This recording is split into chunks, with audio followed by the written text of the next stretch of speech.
Hello friends, welcome back to my channel. কেমন আছেন আপনারা সবাই?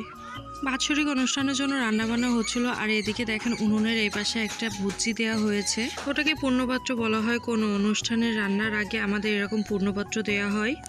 ওখানে তো রান্না চলছে, তাই ভাবলাম যে আমি এখানে একটু রোদ্দুরে বসি। আর রাস্তার উপরে রোদ্দুর ছিল অনেকটা বেশি, তাই এখানে একটা চেয়ার নিয়ে বসেছিলাম। সেদিন আর কোনো ভিডিও করি নাই, কেননা ওই দিন অনেকটা কাজের ব্যস্ততা ছিল, সেজন্য। পরের দিন পর্যন্ত বাসাতেই ছিলাম, এই জন্য ভাবলাম যে যাই একটু ঘুরে আসি। আমি আসার পরে এখনো পর্যন্ত দুজনে কোথাও ঘুরতে যাই নাই, এই জন্য ভাবলাম যে আজকেই যাই। তাই বাপ্পা আসতেছিল, আর আমি রাস্তায় দাঁড়িয়ে দেখি যে আমার গাছে, আমড়া গাছে কত সুন্দর পাতা হয়েছিল, সেগুলো সব পড়ে গেছে, কারণ শীতকাল, সেজন্য। মাম্মাকে ওর বউরানির কাছে দিতে গেছে, কারণ বাইরে অনেকটা ঠান্ডা। এই ঠান্ডার ভিতরে মাম্মাকে নিয়ে বাইরে বের হব না।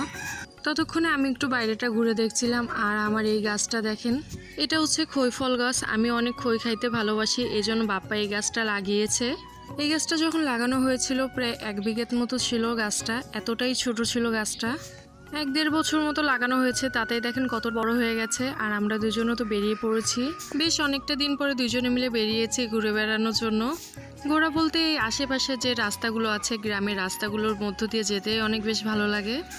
এদিকে আসলে অনেক খেজুর গাছ দেখতে পাওয়া যায়। দুঃখের বিষয় হচ্ছে আমরা এখনো পর্যন্ত খেজুরের রস খেতে পারি না। আপনারা কারা কারা খেয়েছেন অবশ্যই কমেন্ট করে জানাবেন।